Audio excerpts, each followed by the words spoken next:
with that sort of dynamism, the hip always driving. So there comes a point when you sort of break out of the construct of the form, and the spontaneity of the movement and the naturalness of the movement takes a precedent.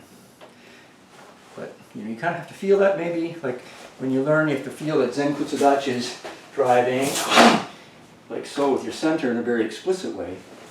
But later, you can just drive the center naturally, so that the movement has a type of spontaneity and connected to the momentness as the greater quality that sort of supersedes the form.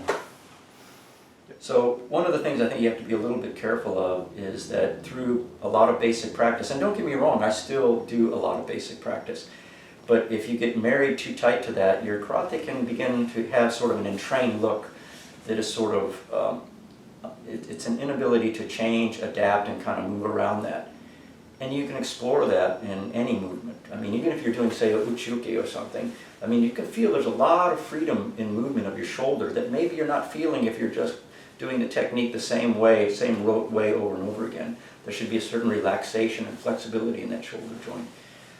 So I think that should be sort of integrated in a practice, is to sort of move towards breaking free of the constructs of the form and into a more natural way of moving. And then, of course, everybody's karate at that point going to look a little bit different. So when sometimes people say, I tell people find their own karate, and it's like, kind of a heretical thing, like what is he talking about? I think that's what I'm talking about.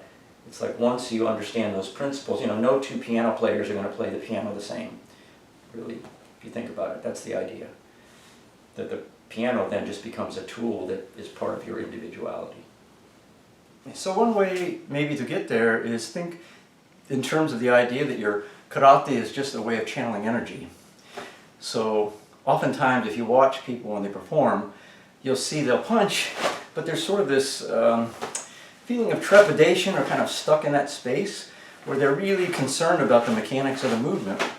When I would say, no, you just want to get your mind way out there, almost like a vacuum that pulls your physicality forward so that everything you're doing is connecting out. And I think Funakashi even said that somewhere in his precepts. He said, spirit first. So you want to have this big feeling as sort of the operating system that pulls your karate forward.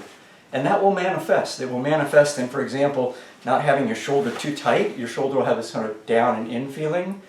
The feeling will connect, and almost like an internal wave that goes through your body. And if your eye is out, that feeling goes beyond. So squeezing. So the idea is that you're never self-limiting. You're never kind of stuck in your space. But your karate has always this quality of engagement.